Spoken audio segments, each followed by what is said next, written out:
What's going on, LEGO Maniacs? It's Ty, the LEGO guy here, and today we're taking a look at the AAT, the 2020 model. That's set 75283.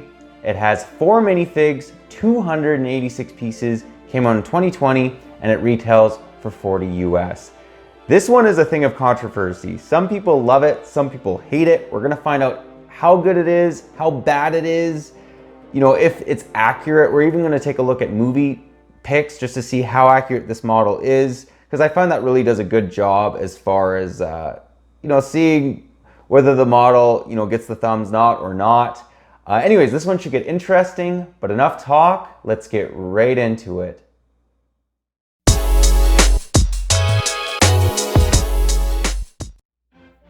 And to start off the review, let's actually take a look at the box. So very nice looking artwork. I love the very Clone Warsy type planet in the background. That just looks fantastic. I love the fact also, they have the minifigs. Far left corner, minifigs again are a big thing about this set. Part of the reason I love it. Top right, we have one of Ahsoka's troopers. Great looking. And let's actually just flip her around. So nothing too crazy. It literally just shows the AAT on the bottom, on the side of the box, and then in the back of the box it actually shows some of the features. So it shows the guns all kind of spinning. You can rotate all of them. I don't know why you'd really care the fact that the side guns actually rotate. I don't really care about that, but they do. Shows them accessing the interior, shooting off some of the spring-loaded shooters, and nothing too much more. On the top of the box, it shows Ahsoka.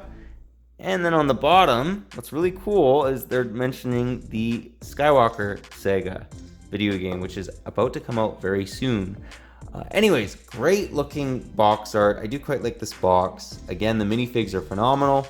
Let's now get into the actual model. And to start off with the actual AAT model, let's just begin by giving you guys a 360 view of it. So it's not a terrible looking AAT. There is some imperfections with it. We're going to get into those with the movie pics and whatnot. But to start her off, this set actually has a really good shooting mechanism. So you literally just pull this in and bang.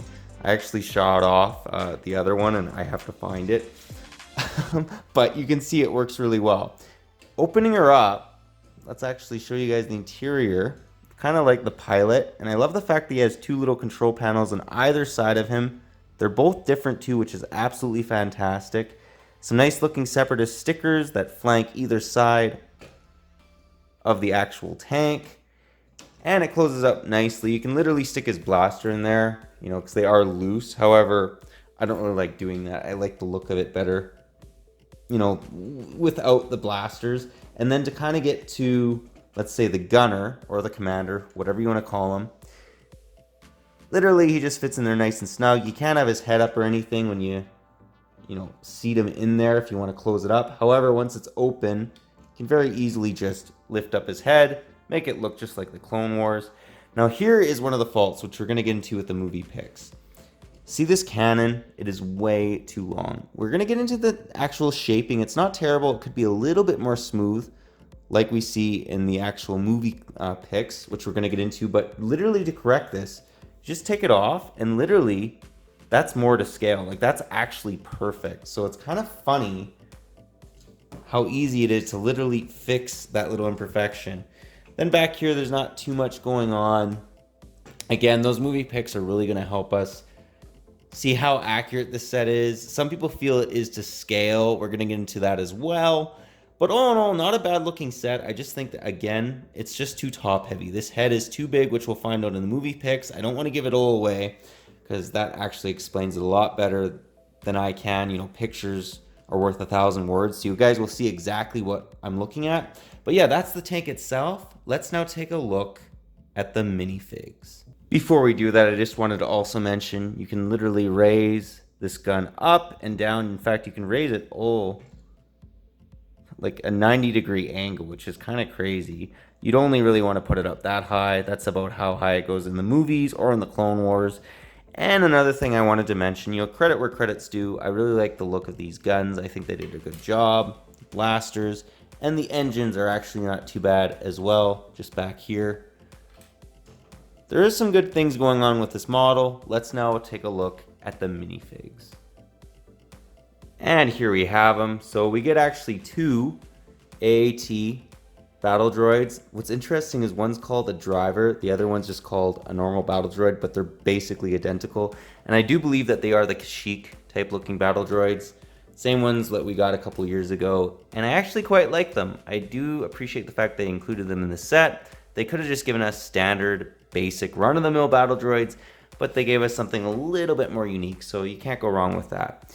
In the middle, we have one of the main reasons a lot of you are buying this set. We get Ahsoka, great looking minifig. I absolutely love the detail on her. She's definitely the highlight of the set.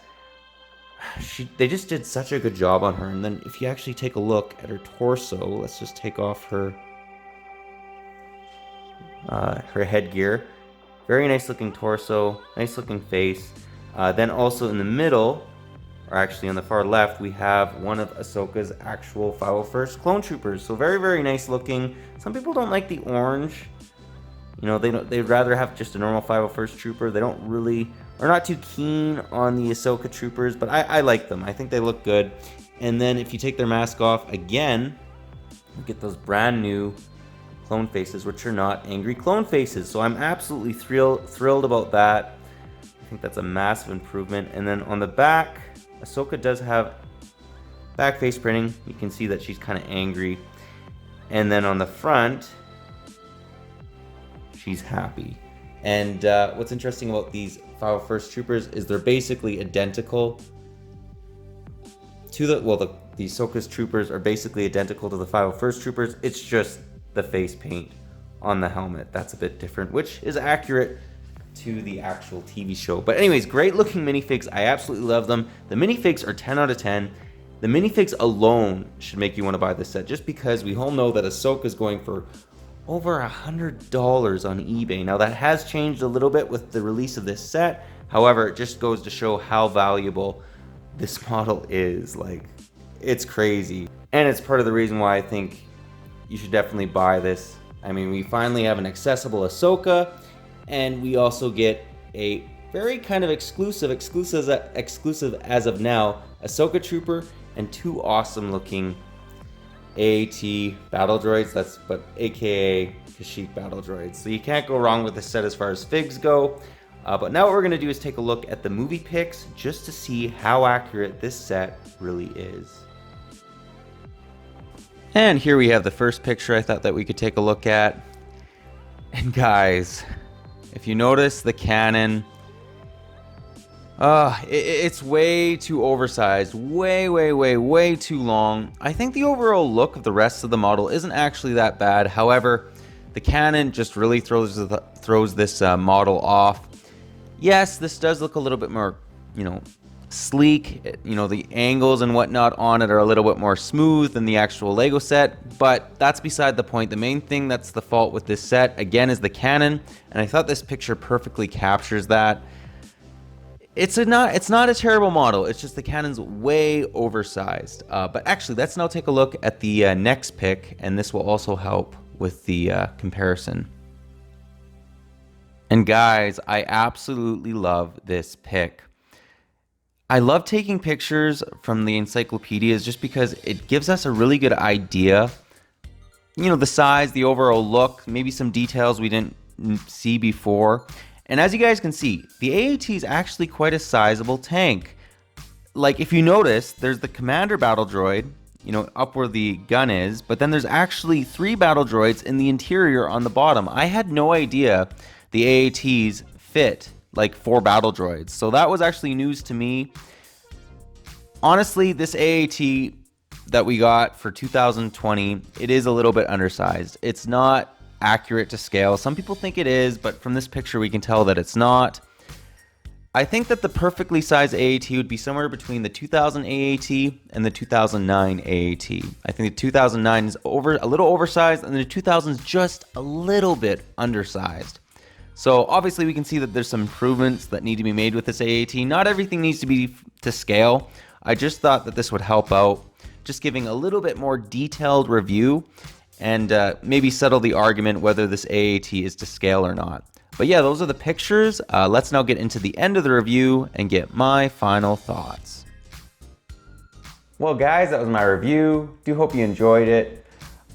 Honestly, this set's not bad. I mean, I think the minifigs are great, like we've talked about. I really think they make the set. I even love the fact that they gave us Kashyyyk battle droids. They call them AAT battle droids, but really Kashyyyk battle droids. At least I think they're Kashyyyk. They were in the same one with the AT-AP and that gunship back from, I believe, a couple years back. It's a great set for minifigs. As far as the model, I think it's decent. It's not terrible. But again, it is not perfect. We looked at those movie pics and you can definitely see it is a bit undersized, which isn't the end of the world. Not everything has to be to scale. However, the gun is just way too big. It does look a little bit kind of like clunky as well. I mean, the AAT is actually a sleek looking tank, but that's beside the point. The main thing that's the problem with this set is the gun. What is cool about this set though is it's very easy to fix that. Like it doesn't take a lot of work to go and make the gun more accurate to scale. But anyways, let me know what you guys think about this. If you like this set, if you don't, any areas you think they could maybe improve on it. If you disagree, if you agree, I want to know what your guys' what your take is on this. I think it's a decent model. I definitely would say go pick it up. I just would say don't expect the best AAT because the 2000 and the 2009, in my opinion, are much better than this one. But anyways, that's all I got for you today. But if you like this video, leave it a thumbs up. If you're new to the channel, definitely consider subscribing and click that bell so you're notified for any future LEGO Star Wars reviews, comparisons we do on the channel. And again, this isn't a bad model, just to reiterate. I just don't think it's as good as some of the previous AATs that we've got. But yeah, that's all I got for you again. But thanks again for watching, and I'll catch you on the next one.